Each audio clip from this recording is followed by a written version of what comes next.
മഴ അങ്ങോട്ട് കടുക്കുവാണല്ലോ. ഈ മഴ കാണുമ്പോൾ ഉള്ളിൽ എന്ത് ഭയമാണല്ലോ. മഴ വേണം, വേണ്ടതൊന്നും അല്ല. ഇതൊക്കെ വയ്ക്കും മഴ മൂലമല്ല ഇന്നലത്തെ അപകടം. എന്നാലും മഴ അങ്ങോട്ട് തുടങ്ങുമ്പോൾ എവിടെയെങ്കിലുമൊക്കെ എന്തെങ്കിലുമൊക്കെ അപകടങ്ങൾ കേൾക്കും. കഴിഞ്ഞ മഴയ്ക്കല്ലേ ഉരുൾപൊട്ടൽ, എന്തോരം ജനങ്ങളാണ് ശ്വാസത്തിൽപ്പെട്ട് പോകുന്നത്. ഇപ്പോഴത്തെ മഴ അങ്ങോട്ട് തുടങ്ങി കുറച്ച് ദിവസമായി പ്ലെയിൻ അപകടം. ഈ പ്ലെയിൻ മഴ മൂലമല്ല കത്തി നശിച്ചതായി. അങ്ങാനത്തിൽ തന്നെ ജനങ്ങൾ ഇത്രയും നഷ്ടമായില്ലേ. 42 യാത്രക്കാരിൽ 41 പേരും മരിച്ചു. ഒരാൾ അത്ഭുതകരമായിട്ട് രക്ഷപ്പെട്ടു. എന്നാലും ഒന്നും അറിയാതിരുന്ന, പ്ലെയിനകത്ത് ഒന്നും കയറാതിരുന്ന, ഫുഡ് കഴിച്ചുകൊണ്ടിരുന്ന കുട്ടികൾ ഉൾപ്പെടെ, അതിൻ്റെ ഡോക്ടേഴ്സ്, ഇത്രയും ജീവൻ രക്ഷിക്കേണ്ട ആൾക്കാരുകളായിരിക്കും ഇന്നലെ മരണപ്പെട്ടത്. സീരിയസ് ആയിട്ട് ഹോസ്പിറ്റലിൽ കിടക്കുന്നതൊക്കെ എന്ത് ദുഃഖമായിരുന്നു.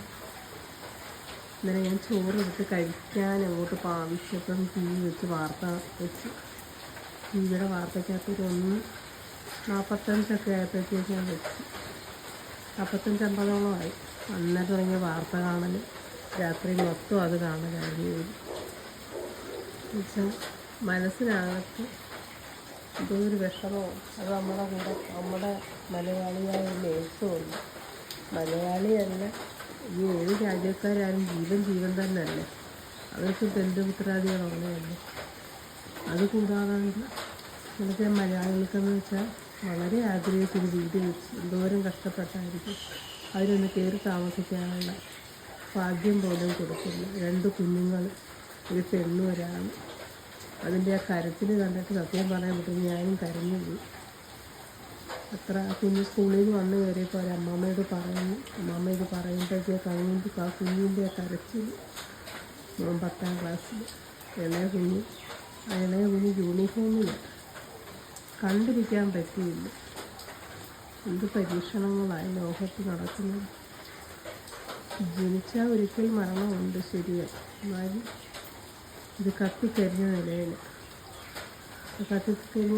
ഇനി DNA ടെസ്റ്റ് എല്ലാം കഴിഞ്ഞ് എന്തൊക്കെ നടപടികൾ കഴിഞ്ഞിട്ടാണ് ജനങ്ങൾക്ക്, നാട്ടിലുള്ളവർക്കൊന്ന് കാണാൻ പറ്റുന്നത്.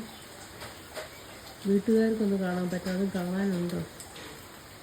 അവർ തന്നെ കരിച്ച് വൃത്തിയാക്കി കൊടുക്കുകയല്ലേ.